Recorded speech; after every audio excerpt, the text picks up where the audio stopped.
Hello, everybody. We'll be starting shortly. We'll let some people come in. Hola, hola, ¿me escuchas? ¿Sí? Sí, sí, estás. Muy bien. Espero tus preguntas, Carlos. I Sí, wait sí, for sí. you. But yeah, it's Susana will do the presentation, the general presentation. After that, she will give me the floor, and I will put the first question to you. That's fine. Carlos, I am in the Shangri-La right now. In the shower. Okay, good. Very Shangri-La, nice. where? Thank you. ¿Lo conoces? Muy lindo. Ah, wow. Donde está el Shard, ¿viste? El edificio, Sí. el más alto de Londres. Buenísimo. Okay, yeah. El cumpleaños de un Nice. amigo mío, así que lo estamos celebrando acá. Buenísimo. Okay. Hello, Good. everybody. Thank you very much for joining us. We'll be starting now, and it is my pleasure to be here today. I want to thank everybody for joining us in the different hours of the day that we are covering today. We have people from Australia, the UK, Argentina, and I'm not sure some other countries, but thank you, everybody. My name is Susanna Ecclestone. I'm the Executive Director at the British Argentine Chamber of Commerce. And it is my pleasure to organize this event together with my colleague, Topo Rodriguez, and the founder of the ISS Forum in Australia.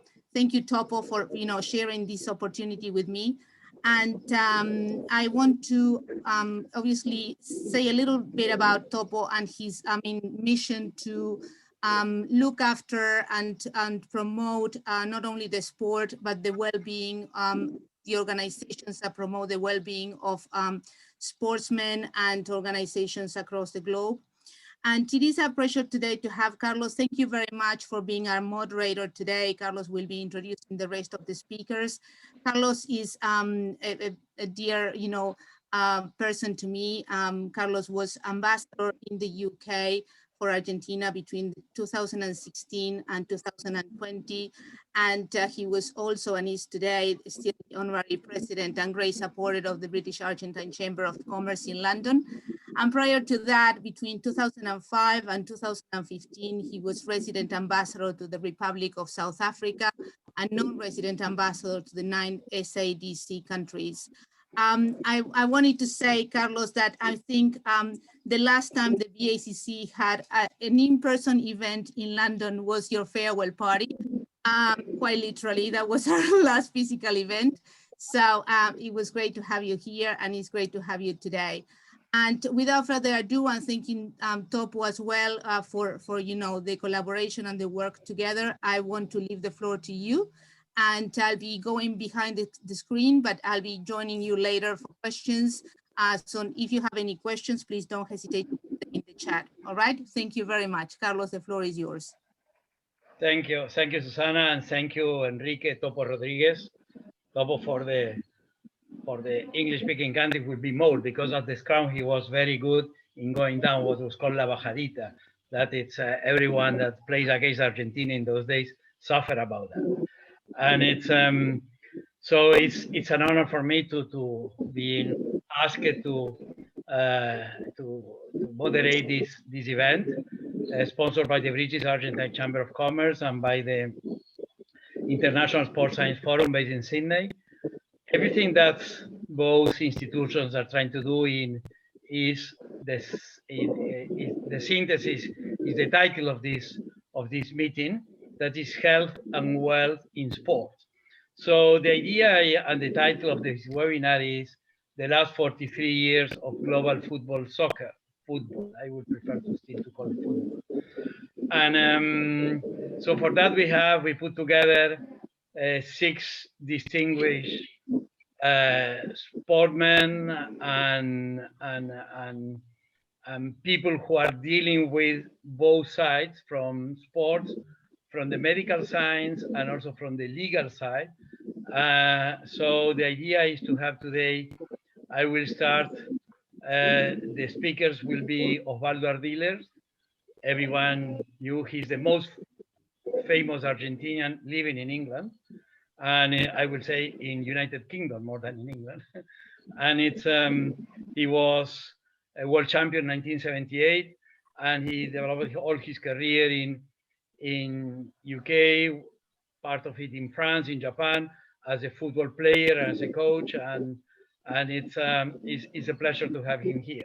So he's going to be followed by Craig Johnson. Craig Johnson is also he used to play for Liverpool. It's and in 1984 won the European Cup, and it's so he has a remarkable CV in terms of what he did for the British football. So after that, we are going to have Dr. Alfredo Hernandez. He's a professor of neurology. He will focus more on the health side in sports. After that, we are going to have the idea is to have Daniel Seoane. Daniel Seoane is going to look at the sports and health from the legal side. He's member of one of the most important law firms in Argentina. And after that, we are still waiting for another football player, Argentina, also world champ 1978, and former Tottenham player, Ricky Villa. And we are going to close the session with Professor Rodolfo Rudy Valgoni. That is, he has two hats as a coach. He coached the most important players in Argentina, and also he's looking at the health side. So and after that, some brief session of question and answer. So now we'll start with Osvaldo Ardiles. Osi, gracias. Osi, thank you for being with us. You know that it's that you are very busy. It's because you are still doing things for Tottenham, and it's so thank you for having us. The idea is, as the title says of this webinar, it's health and wealth in sport. So in 7-8 minutes, can you tell us, since you was world champion in 1978, and after that playing for not only for Argentina but also for the most important competitive clubs in England, and it's and Tottenham being champion in 1981. So what is in these last 43 years since the World Cup that you won in 1978 to now, Oh, yes. which is the progress or not that you see in how clubs and institutions and FIFA is taking care of the players that participate in professional football? Well, hello, thank you very much. Delighted to be here. Well, it has been a lot of improvement. It has been a lot of changes from 1978 to now. In every respect, in the medical part, the progress has been absolutely enormous. I mean, when I was playing, we used to have one doctor. Now, for example, Tottenham have about 6-7 doctors. One is in charge of diet, one is in charge of muscular problem and psychological problems, and so on and so on. Physiotherapy, the same thing. We used to have one, now we have 6-7 because a lot of different things that happen to the players. And everything has been much, much better. And of course, in terms of health, it's much, much safe to play now that it used to be in 1978. Yeah, thank you. Well, that's very interesting, and it's and when I think that besides you playing for Tottenham, also you was coach of Newcastle. What was the that you seen how clubs look at the players in the British football or the English football? It's in your two experiences between Tottenham and Newcastle. Well, it has been a huge, huge improvement again. Everything, and from the FIFA point of view, the main thing that they did was when they, in a lot of ways, they changed the rule of football. When I was playing in 1978, 1982, and so on, in terms of fouls, for example, it was a kind of free-for-all. You remember the treatment that Diego Maradona was having at the time, the treatment that I was having. If you were a kind of skillful player, it was incredibly difficult to play in that period of time. Now you can see that it's no really foul, so the possibilities of being injured right now is much, much smaller. So from all this point of view, it has been a huge, huge improvement. Yeah, that's interesting because, I mean, watched some videos of you playing in those days, and you had the ability really that you didn't have really hard injuries, even if the football in those days was very hard because the ref, you have only one ref, you don't have those assistant referees. It was really much tougher, but you had the ability, because as a good sportsman, to avoid heart injuries. I am right, or? Well, yes, you are absolutely right, Carlos. We were incredibly clever. If not, we, because at the time it was a kind of license to kill, to be perfectly honest. When you play with certain teams in international football or in England as well, in a lot of ways it was a free for all. In the first 10 minutes, and you know that somebody will come to you very, very strongly, and if they can, they will put you out of the game. So you have to be much, much more careful. I would have loved to play right now. Not so much for the money, to be perfectly honest, but for the way that you can express yourself in the football pitch. Not to mention as well the ball, the boots, the pitches are a lot better as well. So yeah, it has been much, much better now. Okay, yeah. I think that clubs and the football unions are looking more at the health of the players, also because are much more expensive than in those days, and it's so that's it. Also, the equipment that they have also to treat with injuries in shorter time. That was in those days. I suppose that science improved on that. But I remember seeing you playing in a video in 1982 against, for instance, Korea. And the Koreans, were really tough. They weren't really to injure all the players. And it's... yes, not only them, they were all very, very tough. It was incredibly hard. I mean, the amount of fouls, for example, that I give you a little bit of data right now. Diego Maradona was a player he was made more fouls.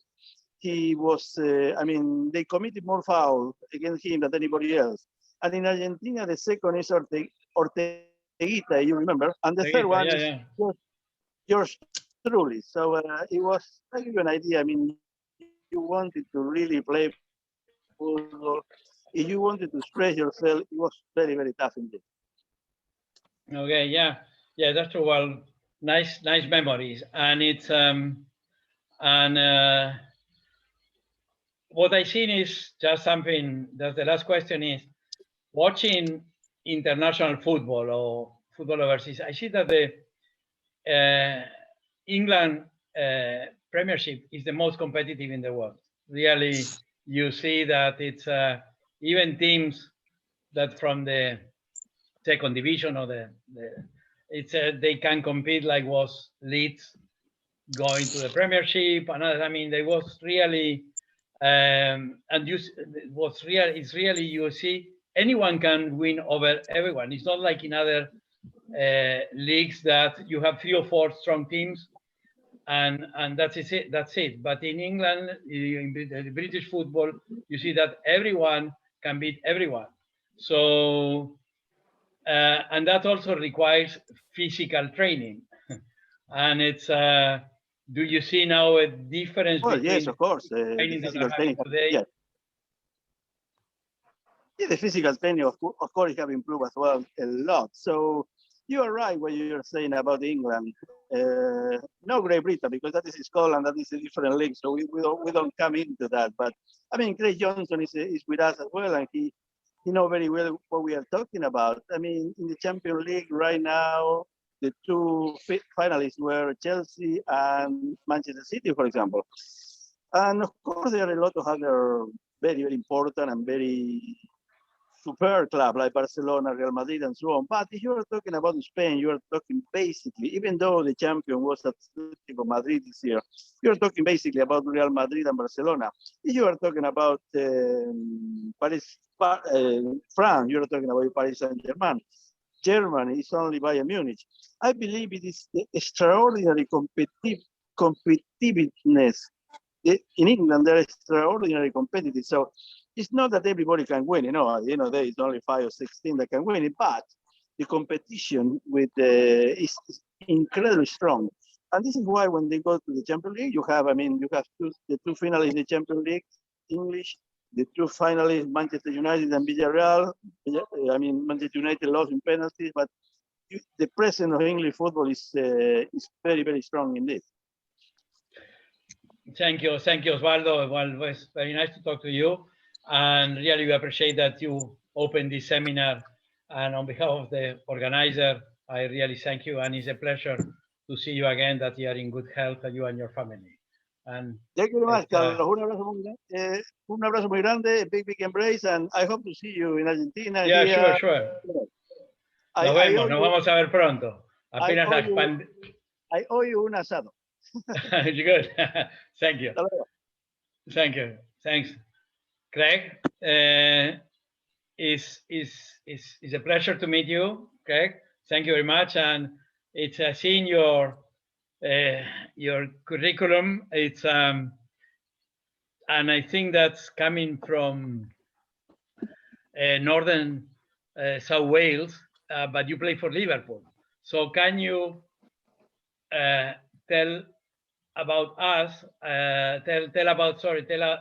about you, why you didn't play professionally in Australia and you did go to finally to play in England. So what was the difference in those days in the 80s when to England to play?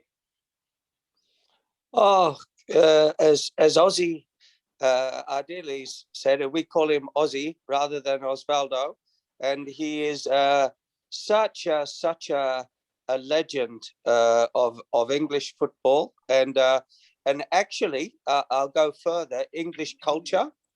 And he and Ricky Villa, when they came after winning the World Cup, of course, in '78 for Argentina.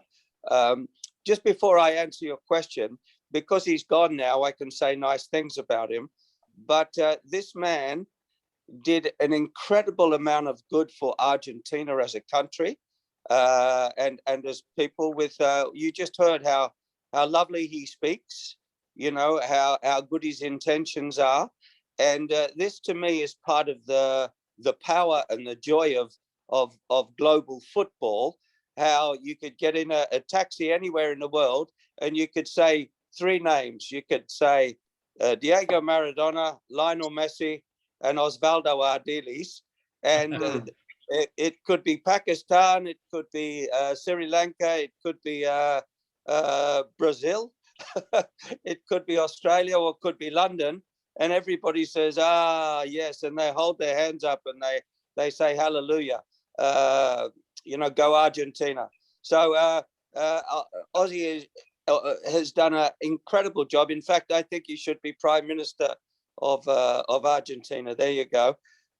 So now that's out the way. You asked me about football now, and football back in my day. Well, I went to England when I was 15, which was 1975.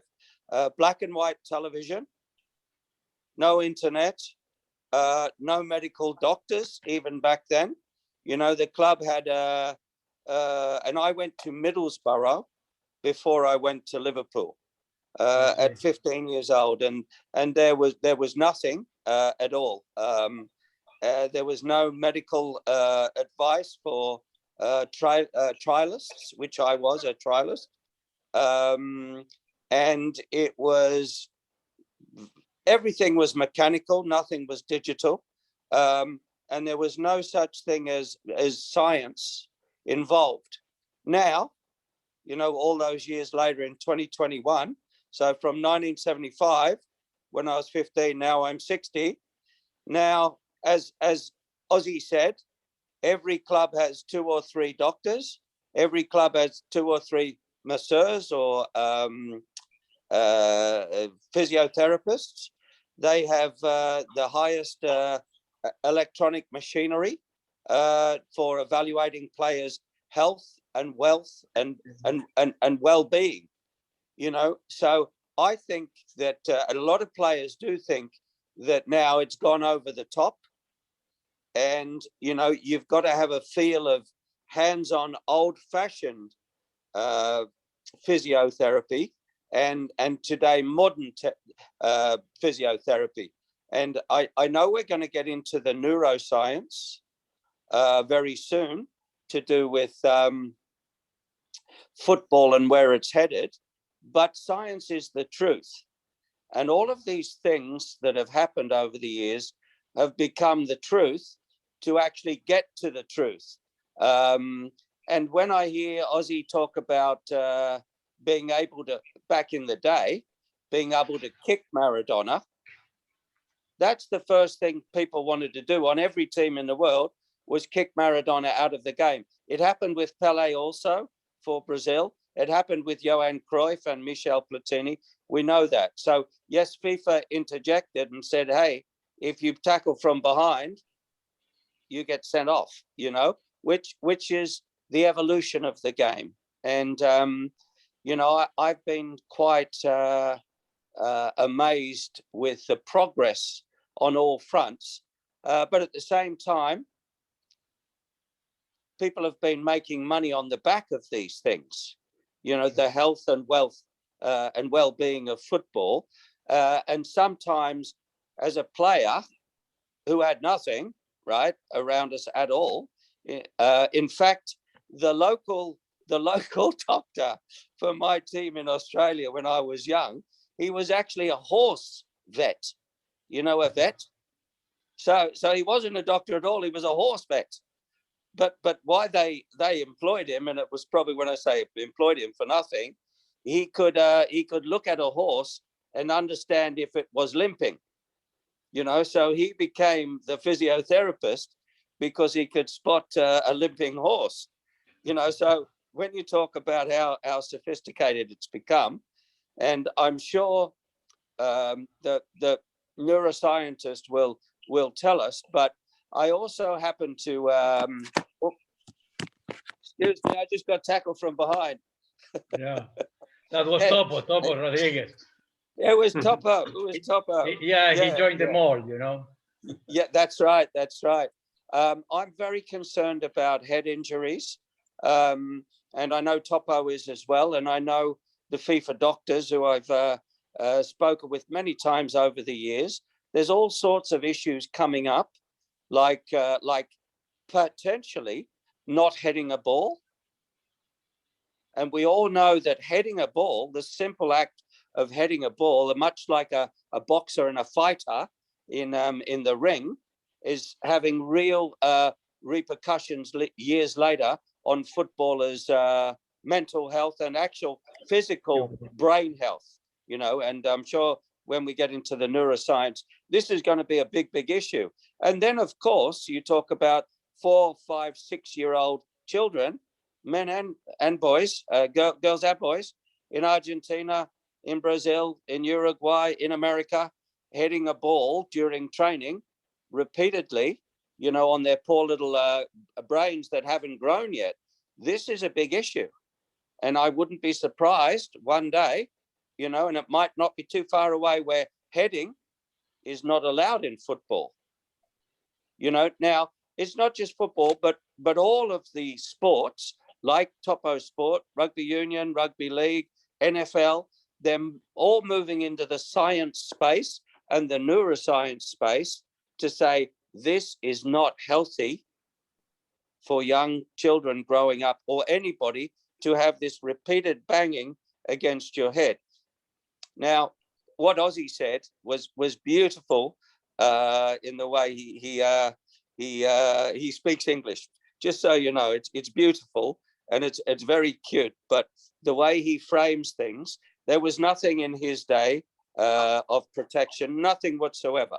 But now I can see where it's going to go, very much the other way. And it's not just soccer, but it's world sport has a big problem on its hand. And actually, funny enough, Topo, another Argentine, he's spearheading the world with this message. So I know that was a long answer, forgive me.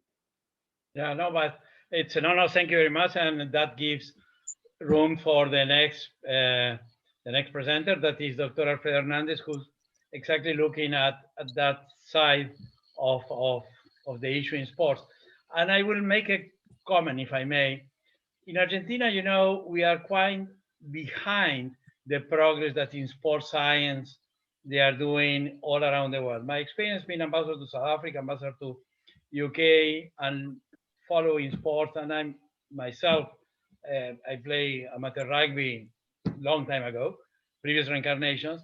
So, but here in Argentina, there doesn't exist the career of sports science. You can imagine that is you have always medical people who look at sports, but they don't look an integrated way, the way that the sportsman, how the neurology, the psychology, the coaching, all the things that are related to sports. I tried to convince Universidad Austral to work on that. They created a postgraduate study, but here they are still believing the physical educators. That's fine, that they have a specific job, but they are still not looking. So if I can use this forum just to pass the message that in Argentina, because we have Dr. Hernandez and we have Professor Valgoni, to look at sports science in the integral form, combining sports and science, that will be really an important thing. And I know Topo and yourself can advise on that. But now I give you the floor to Dr. Alfredo Hernandez to present his view on these sites from the neurology side. Thank you.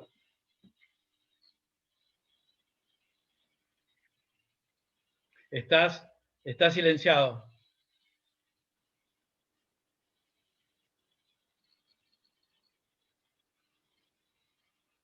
Ahí está. Thank you. Dale. Ahí está.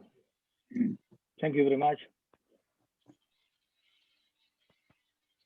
Well, I will speak in Spanish, but I present my word in English like this for better comprehension. Les vamos a mostrar un panorama de lo que significa las conmociones en el fútbol en particular. Vamos a hablar específicamente sobre lo que pasa en el fútbol. Y primero, bueno, la definición, que es un trastorno serio, es algo serio en la función neurológica y que tiene, por supuesto, el efecto sobre distintas fuerzas sobre la cabeza que generan este trastorno neurológico. Por supuesto, en el fútbol hay diferentes situaciones que genera esto, como estamos viendo acá, knockout, que es muy contundente. A partir de la definición, ¿cuáles son los mecanismos que generan la conmoción? El contacto de un jugador con el otro, cabeza con cabeza, el brazo, el codo, el pie, etcétera, etcétera, contra el terreno de juego, contra el marco sólido del arco y también, por supuesto, la pelota directamente sobre la cabeza en una situación de un jugador desprevenido. Estos son los mecanismos. Pero en el fútbol hay algo que es muy particular, que es el golpe repetido sobre, como dijo Craig, sobre el problema del cabezazo, que es una característica única de este deporte. Desde el punto de vista de los números, de la epidemiología, de los golpes y las lesiones en cabeza y cuello, bueno, las conmociones tienen esta incidencia. Pero el mensaje particular es cuando comparamos mujeres con varones, las mujeres tienen mayor riesgo de tener conmociones cerebrales. Y desde el punto de vista clínico, es muy importante entender que esto es muy heterogéneo. Es decir, que se puede presentar físicamente, cognitivamente, desde el punto de vista emocional y también desde los trastornos del sueño. Pero el concepto es que el cuadro es heterogéneo y dinámico. Y es un gran desafío.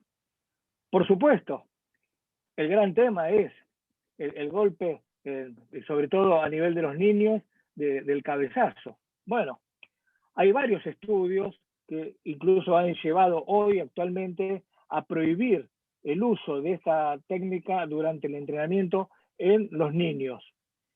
¿Cuáles son los factores de riesgo?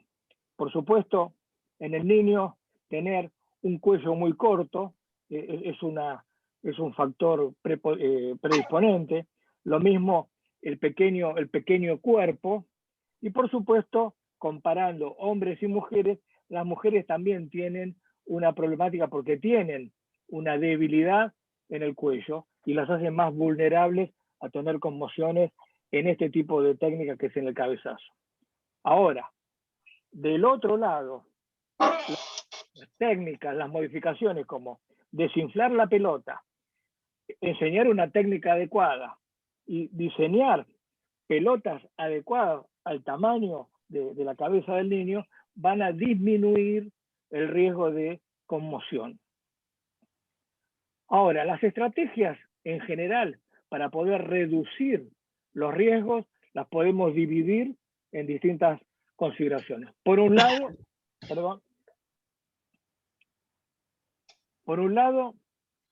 la protección, la indumentaria, como los casquetes o los protectores bucales. Por otro lado, las reglas y el cambio de los reglamentos también en función de la seguridad de los jugadores. Y por otro lado, como recién decía Carlos también, y también Craig, bueno, la preparación del jugador desde el punto de vista de entrenamiento visual, los programas de juego limpio, las técnicas de entrenamiento y del coaching seguro, y por supuesto los programas educacionales. Estas estrategias van a trabajar sobre la disminución. Un solo ejemplo, por ejemplo, cambiando las políticas, es bueno que el equipo médico pueda ingresar en la cancha y no esperar una autorización del árbitro para atender a un jugador que tenga sospecha de una lesión cervical o de una conmoción. Un ejemplo en un cambio de las reglas. En líneas generales, la posición que adoptan las principales organizaciones deportivas para trabajar con esto es, por un lado, es que todo jugador que tiene una conmoción debe salir de la cancha. La regla absoluta de que debe salir. Y la regla absoluta es que no debe volver a jugar al juego. Esto es categórico, esto es contundente. Y sacar el jugador de la cancha, bueno, es algo muy importante y que es muy diferente de otras lesiones deportivas. Por eso, la mayoría de los casos de la conmoción se resuelven en pocos días. Esto es muy bueno. Pero hay un grupo menor de jugadores que a largo plazo pueden tener diferentes déficits cognitivos. Por eso estamos hablando del lado oscuro de la conmoción, que es la asociación de los golpes en la cabeza con la encefalopatía traumática y otras alteraciones. Por eso, la relación de un lado y del otro es, hagamos prevención con todas estas estrategias, pero pensando que los deportes de colisión y contacto tienen los traumas a repetición que pueden generar este tipo de problemas. El déficit cognitivo, leve, moderado, grave a largo plazo, trastornos en la salud mental de estos jugadores y de estas personas, por supuesto, y también, en un caso en un grado menor, las enfermedades degenerativas como demencia y otras más. Por eso, finalmente, tenemos que seguir trabajando como lo hacemos aquí, con la difusión de la problemática. Tenemos que mejorar las estadísticas de los casos diagnosticados. Tenemos que asegurarle a los jugadores que regresen al juego luego de una adecuada recuperación, de un seguimiento muy concreto. Y este tiempo de recuperación necesita test cognitivos. Y en el futuro, probablemente vamos a tener otras herramientas como son los biomarcadores para tener un diagnóstico preciso. Con esto tenemos una idea general de lo que es la conmoción cerebral. Thank you for your attention. With my pleasure in this webinar. Gracias, Carlos.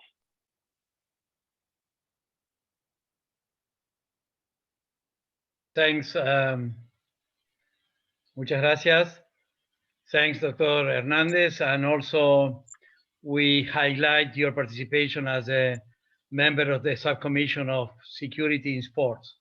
It's for the Buenos Aires Rugby Union. So that is a very important thing, that's to promote these kind of things in Argentina.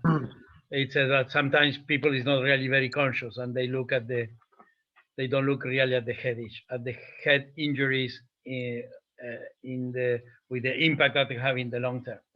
So they maybe look in the rugby at the neck, but not really at the head.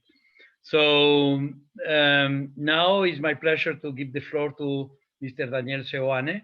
Daniel Seoane is a partner at Becar Varela, where he leads the insurance law department. That is, his main practice areas are insurance law and corporate advice.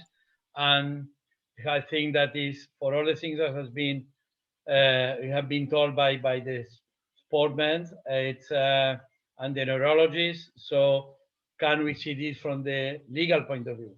He is the before last speaker, and the last one will be Professor Rodolfo Rudy Balgoni to look at the whole thing that we have done in the seminar.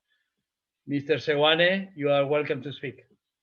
Well, thank you very much, and thank you very much for the invitation and to share the panel with all my idols. So thank you. Really, well, the first thing I wanted to mention is how the clubs are approaching or have been approaching to the improvements necessary to develop new rules in the sport that can be applied on daily basis, no? And the first thing that I want to mention is that the clubs have been approaching through risk management programs. This means that they have programs to identify the risks that they face, that may be physical, financial, legal, all kind of risks, and also to make the analysis of the risks, the likelihood and impact of these risks, and evaluation if they are acceptable or not for the organization, and the treatment that they will make to the risks. Going to the physical risks that are today conversation, and we have seen the presentation of Alfredo that really give us a lot of background, the same what Ozzy and Craig mentioned about which were the rules in the past of the sport and which are the rules now. It is important that all these rules are included in risk management programs. These programs will not only depend on the clubs, they will also depend on the organizations. So the organizations are now looking to establish rules and rules that can be applied and followed. Not only the detection of the things that are subject to changes, but also how they will face in the future these changes. And a risk management program is very important and helpful to monitor the risks, and will include some of the policies that have been mentioned today. For instance, the sports injury prevention and treatment.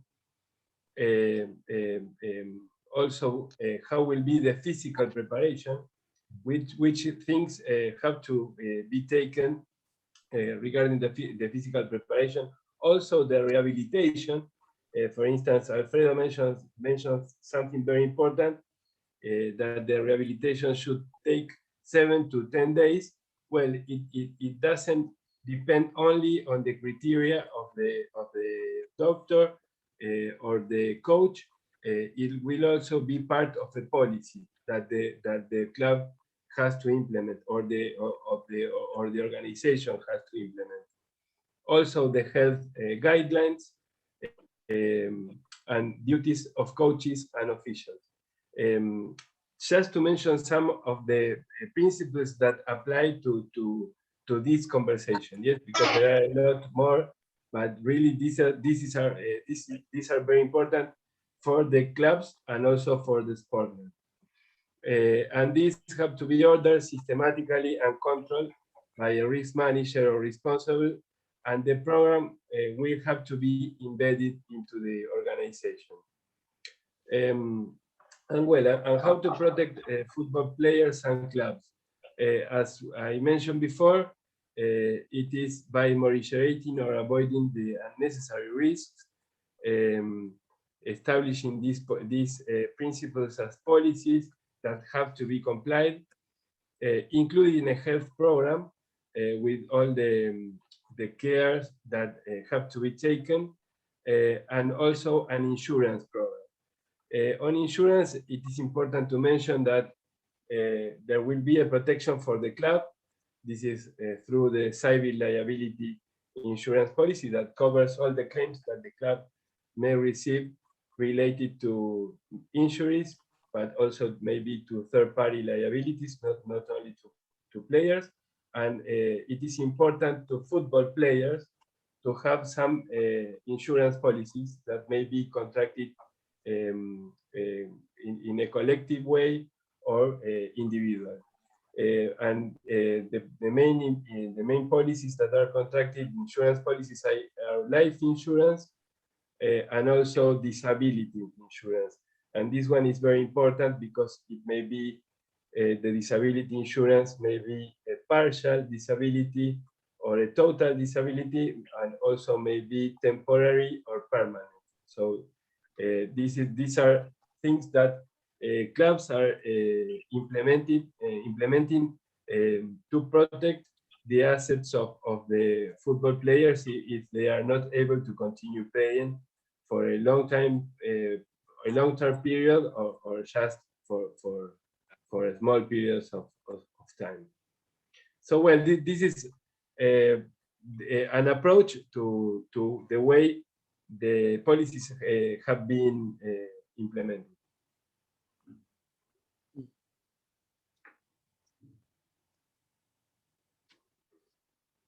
You are muted, Carlos. Gracias. Gracias, Daniel. Thanks, Daniel. Voy ahora a darle la palabra al profesor Rodolfo Rudy Valgoni.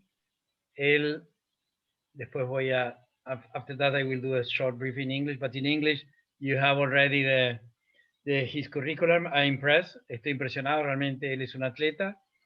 Y ha sido no solamente campeón nacional en decatlón para Argentina, sino también representó a Argentina en Sudamérica y en distintas competiciones, pero sobre todo hoy, porque estamos hablando de fútbol, él ha sido preparador físico en primera división de un importante, de muchísimos clubes, en particular destaco River Plate, del cual yo soy hincha, pero además ha entrenado a Maradona, en fin, hay toda una gran cantidad de cosas, por lo cual su opinión, basado en lo que hoy está haciendo, que es un gran promotor de deporte para todos, pero mirando desde el punto de vista de la salud.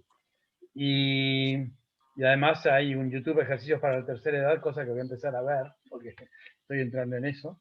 Así que, so, before giving the floor to Professor Valgoni, I will refer to you to look at the program, at all his background as an athlete, and his professional career for the Argentinian Football Association in different clubs.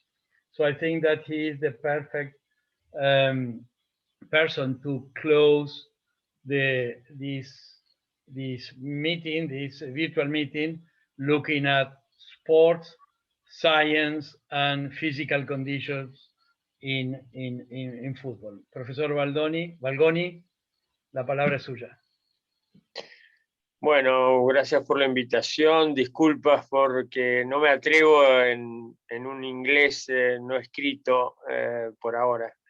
Pero bueno, gracias por los conceptos de mi currículum, ¿sí? Han sido 40 años de trabajar en primeras divisiones, como segundo del preparador físico del 78, del campeonato mundial, el debut de Maradona y el entrenamiento de Maradona, 2 años lo tuve, no un partido, sino 2 años trabajándolo, como también lo tuve a Mauricio Pochettino, que hoy ha estado en Inglaterra y en este momento está en Paris Saint-Germain, y bueno, más de 1000 jugadores de fútbol de primera división he tenido el gusto de entrenar. Cambiando, sin duda, lo que significaba el entrenamiento físico, la preparación física, hace 40 años. Hace 40 años lo que era el esfuerzo total los días martes o miércoles, hoy es una entrada en calor. O sea, el volumen que se trabaja realmente es de una fortaleza física y mental para hacer el entrenamiento, más que a veces el propio partido. Pero los deportes están cambiando y hoy por hoy, y ya hace un tiempo, hemos creado en el mundo asociaciones del deporte para todos, que es el deporte que ya está. El deporte como nosotros lo concebimos es un deporte del pasado. El deporte del futuro que estamos transitando es el deporte de la inclusión, el deporte de igualdad de oportunidades, el deporte de la salud. O sea, no es un deporte reglado, no es que a cuánto se juega, no. Es para la salud a partir de todo lo que nosotros podemos hacer, a partir de la educación y a partir de la investigación. Escuché por ahí que el tema de la investigación, nosotros hemos creado, y he sido el fundador de la Universidad del Deporte de River Plate, la primera universidad dentro de un club de fútbol, y va muy bien, y porque necesitamos en el fútbol, en todo, en general, más investigación y más respuestas dadas a la investigación que tomamos. O sea, ¿qué significa? Nosotros tenemos, nuestros chicos, todos saben qué es el fútbol, todos. Cuando nacemos, sabemos a los 2 años, 3 años, y tenemos el mejor entrenador del mundo con nosotros, pero que son los padres. Es el mejor entrenador que nunca más va a tener el chico, que le va a enseñar a cabecear, que le va a enseñar a patear, a parar la pelota, a divertirse. Y a esas personas es que nosotros ahora estamos apuntando, a través de una asociación de exjugadores de fútbol que se engancha en lo social, porque el día después, como decimos nosotros, de los jugadores de fútbol, es trágico en general. Socialmente es muy, muy difícil. No porque, bueno, ganaron tanta plata, pero al otro día no es que la están rompiendo la plata, se la sacan. Están rodeados de estafadores, están rodeados de gente que quiere hacer de ellos una posibilidad económica muy mala vida. Y bueno, nosotros estamos creando esta asociación para poder ayudarlos en las decisiones y para que no se sientan solos, porque la soledad también mata. No solo el COVID mata, la soledad también mata. Yo, además de ser profesor de educación física, soy psicólogo, que es la materia absoluta y total que falta en el fútbol profesional. Acá, desde estos 40 años, no había entrenamiento de arqueros. Éramos 30 corriendo. Éramos 30 que todos, si era rápido, corría lo mismo que el lento, y el lento que hacía fondo no le servía. Hoy el entrenamiento es individual, por las cualidades o por el puesto.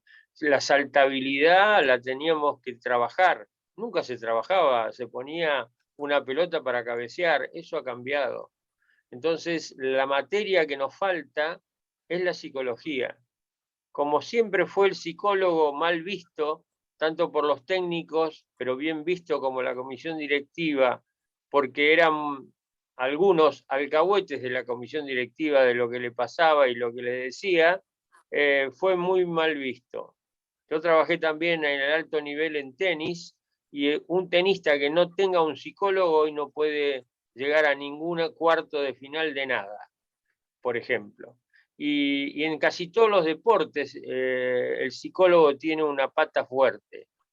Nosotros pensamos que esta asociación que preside Daniel Bertoni, Ricardo Villa, que me extraña que no haya llegado porque Ricardo Villa iba a hablar también, porque es muy rico lo que tiene para decir y está involucrado en esta asociación. Pretendemos proteger al jugador el día de mañana. Y en esta protección es poder ayudarlos, porque no todos pueden ser técnicos, poder ayudarlo en su preparación, en sus discursos, en sus cursos, en capacitarse él un poco, y para muchas cosas pueden servir mucho más de lo que nosotros pensamos, y que no terminen sin una prepaga, no sé cómo se llamará, o una institución que no pueden pagar, y que no se lo toman, no son borrachos todos, algunos sí, algunos no tanto. Las enfermedades civilizatorias, vamos a pelear con esas enfermedades que son la obesidad, el alcohol, la droga. No hay mejor herramienta que el deporte para mejorar todo esto. O sea, pero realmente con programas específicos, no tan grandes que nadie sabe qué está aplicando o por qué lo está aplicando. Y empoderar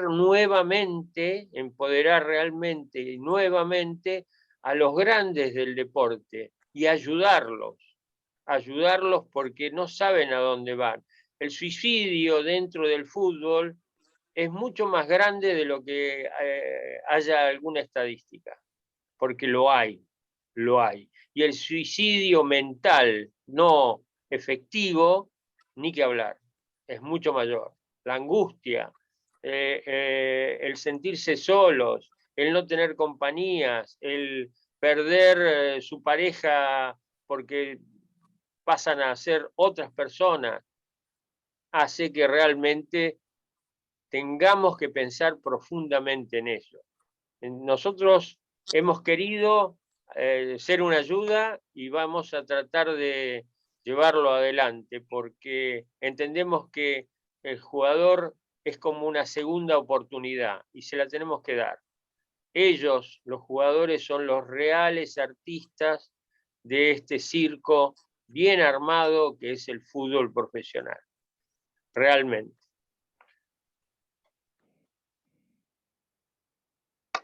Muchas gracias, professor. Thanks, professor.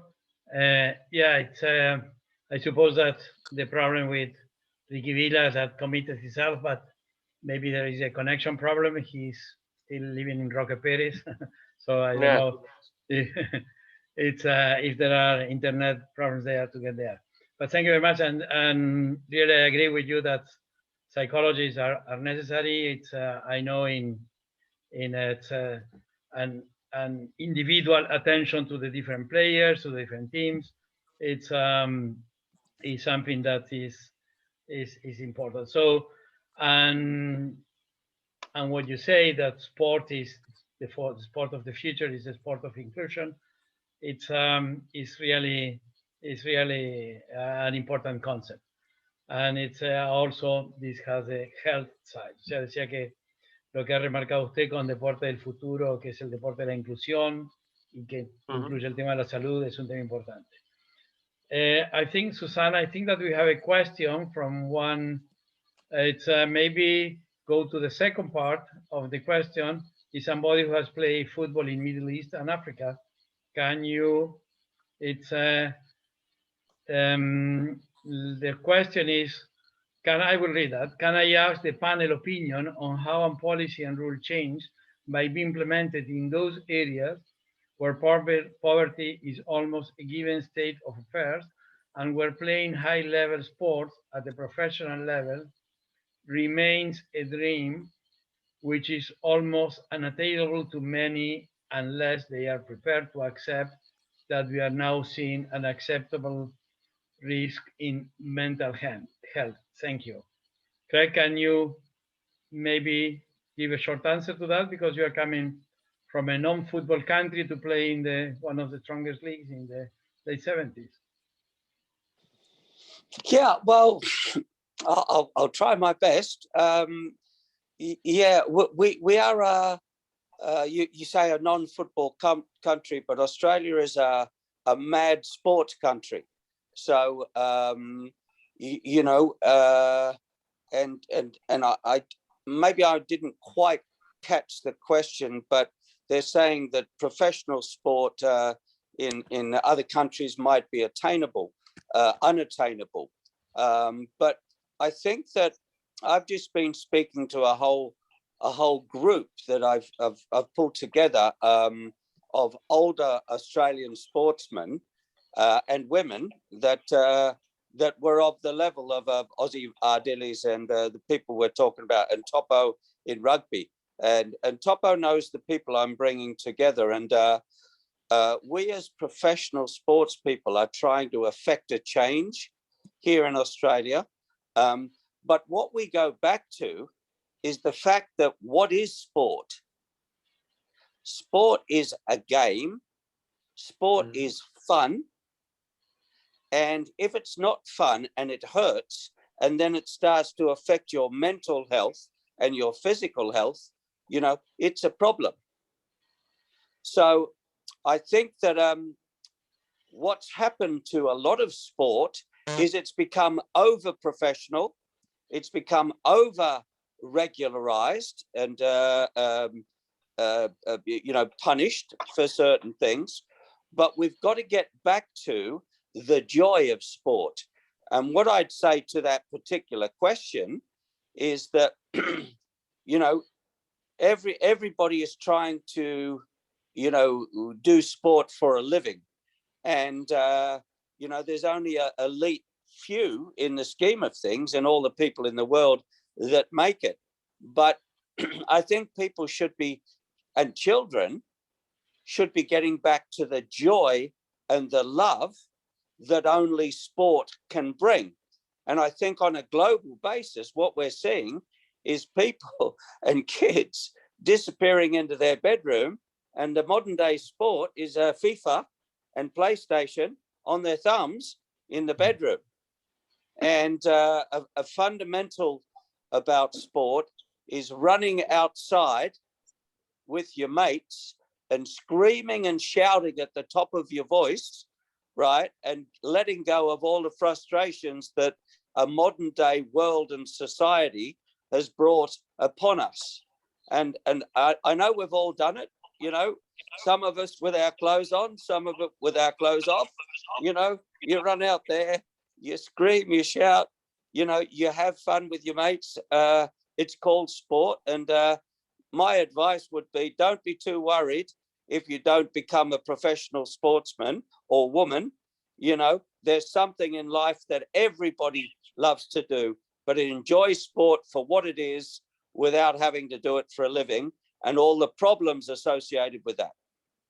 Thanks, Greg. That is a nice message. And it's, I don't know in the case of Middle East, but I know that it's, Carlos, yeah. May I just make an observation to complement? Yeah, sure. Yeah. Go ahead. I will mention something that I've known for quite some time. Please don't stick to the details or the names. I may be wrong, but just look at the concept. In 1945, after the World War, the Second World War, Konrad Adenauer in Germany, I think he was or the Minister for Sport or the Chancellor of, he had a very prominent, I think it was in sports. And what they did, because Germany after the war was completely destroyed and depleted, was a country that almost didn't exist. So what they did as a national policy, they built 1,000 swimming pools. So in doing that, the first thing is they put the country into something positive. Second, they gave them an activity to keep the mind busy Then they gave him health and education. So the learning lesson, and now I'll go even further back to the early 1900s with the Baron Pierre de Coubertin from the modern Olympics, I think it was in 1910 or 1920. And he always said that the sport is a means of education for the people, for the athletes, for life. So it's a passage, and like Craig said, it's got to be fun, it's got to be good for the health, physical, mental, and emotional. But the real purpose of that is to be prepared for life. No different to going to primary school that prepares you to go to secondary school, and secondary school to go to university. So it's a progression of life, not an end on itself. So to answer the question, the best way to start is to lobby the politicians, the prime ministers, the presidents, the parliament, that you need a national policy of 30 minutes exercise a day.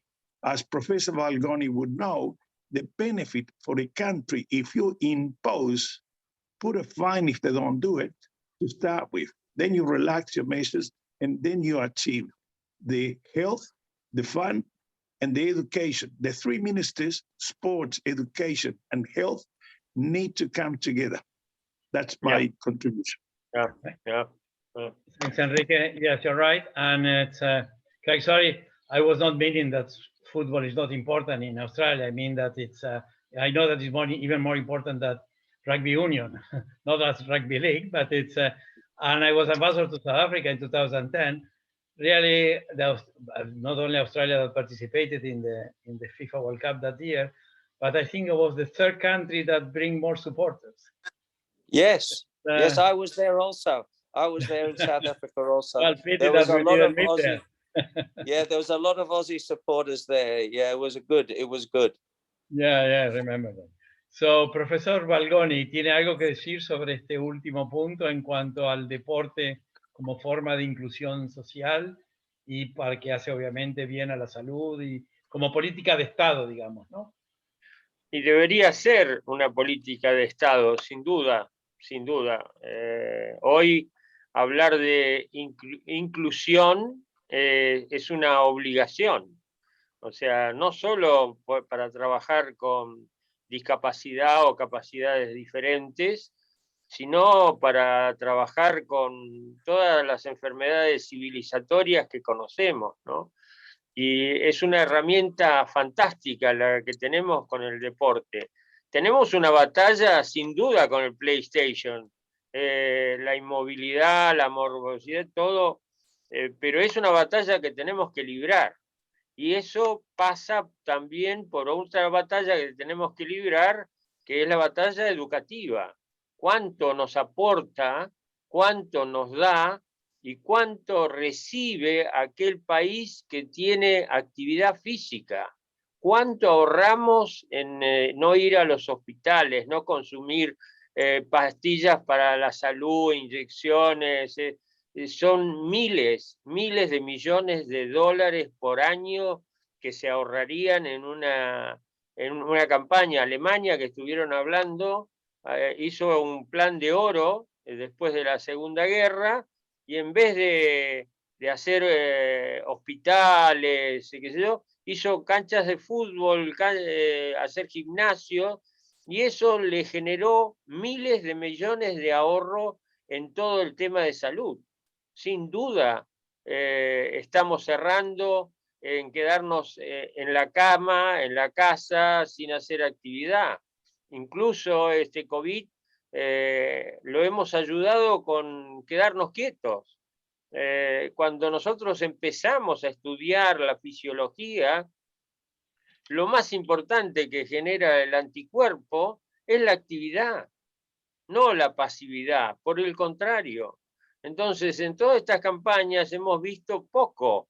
No sé si fuiste en YouTube a ver lo que yo le he regalado a mis amigos. A todos mis amigos les regalé una batería de té solos en la casa, media hora, todos los días, y fue el mejor regalo que yo le pude dar y ellos recibir.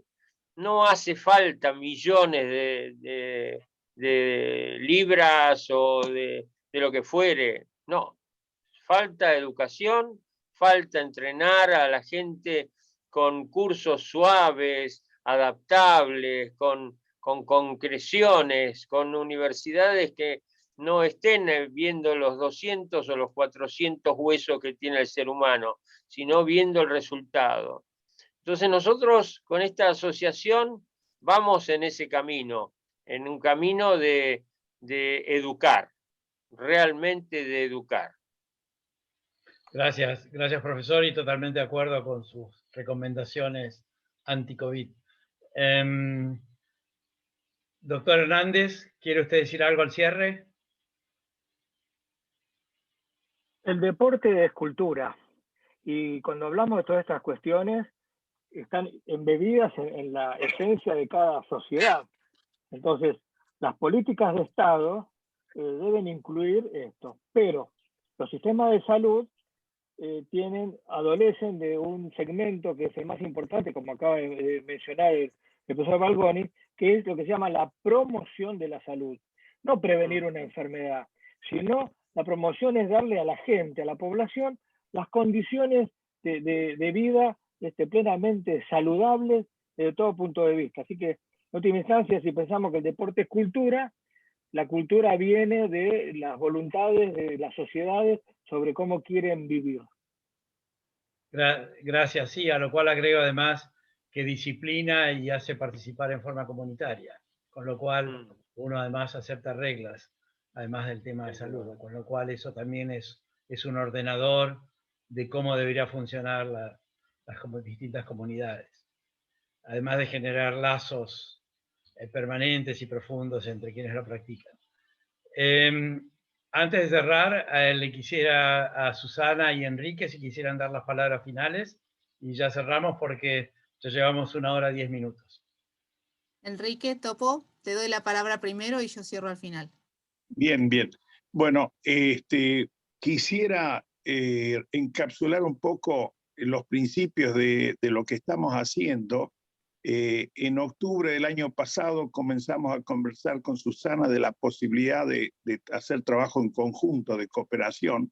Yo le digo de hacer Scrum. Ella rehusó hacer Scrum, pero lo estamos haciendo de todos modos.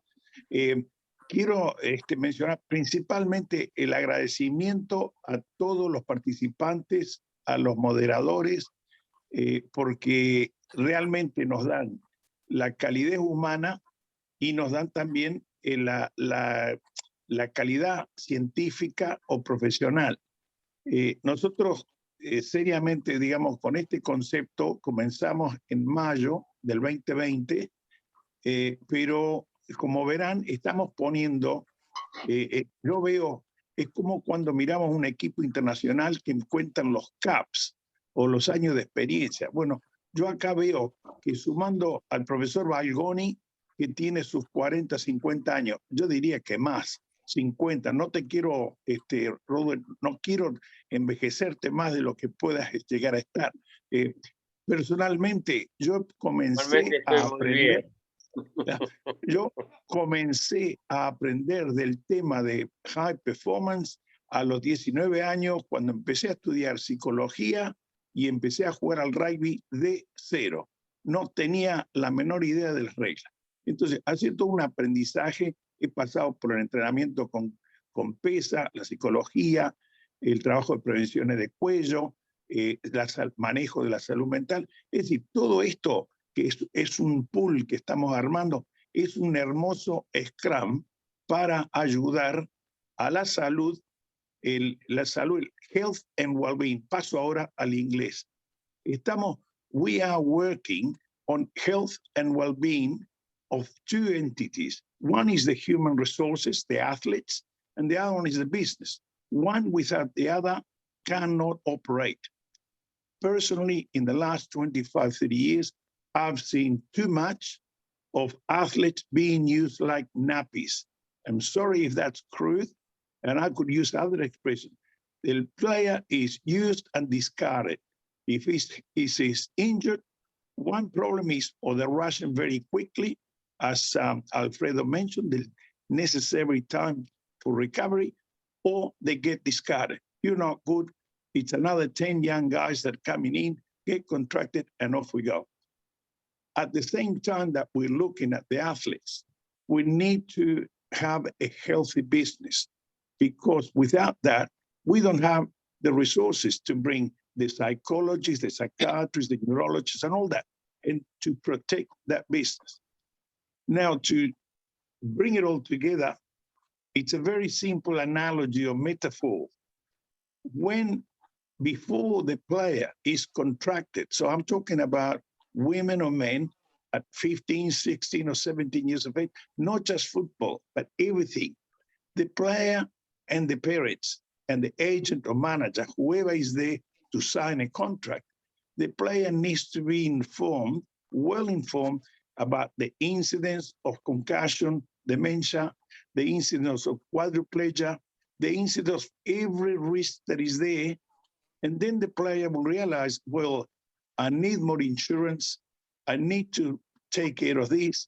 And I personally, I will advocate that a player for the first, from 17, for example, from 17 years of age to 23, they must do a study, get a trade under the belt, learn to become productive and efficient if they get an injury. So they will not be a burden for society or for their parents or their friends or their own close people.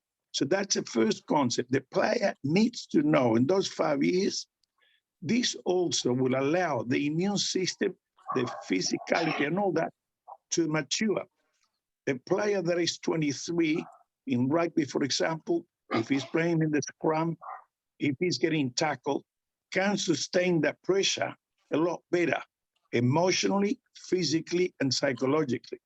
So then at 23, when we have a better athlete, better prepared, then we can put him in high performance, go and play international, do whatever you want.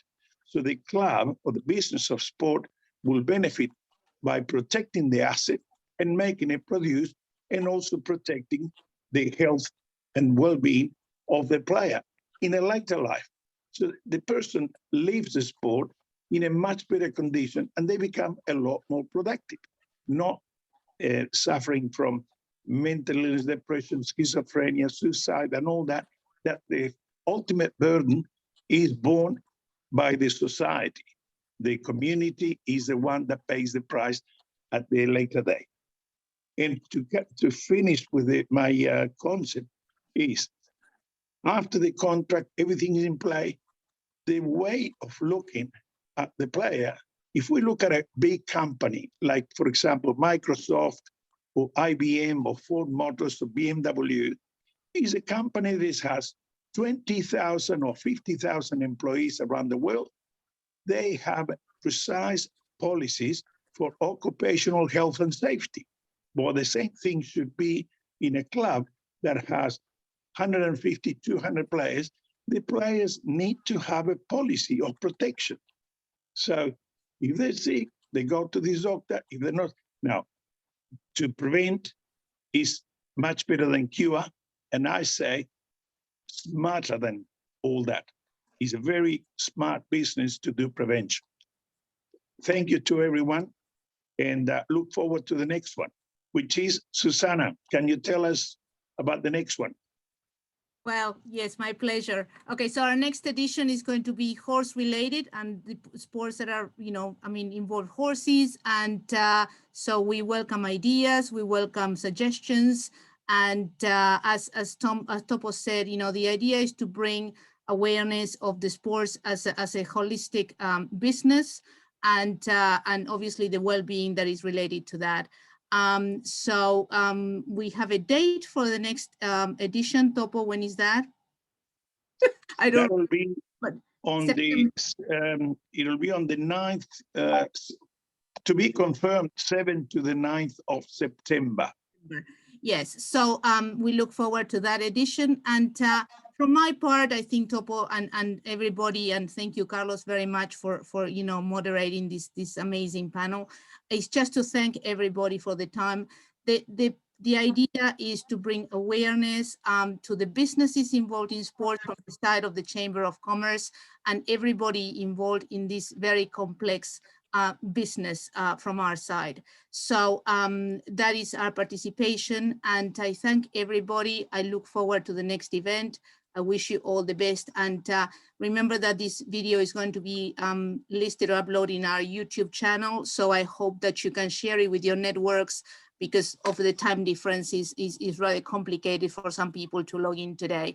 So please do share it, and anything that we can do to contribute to promoting sports, health and safety from our side, count on us. All right, thank you very much, everybody, and good night, good day, see you soon. Chao, gracias.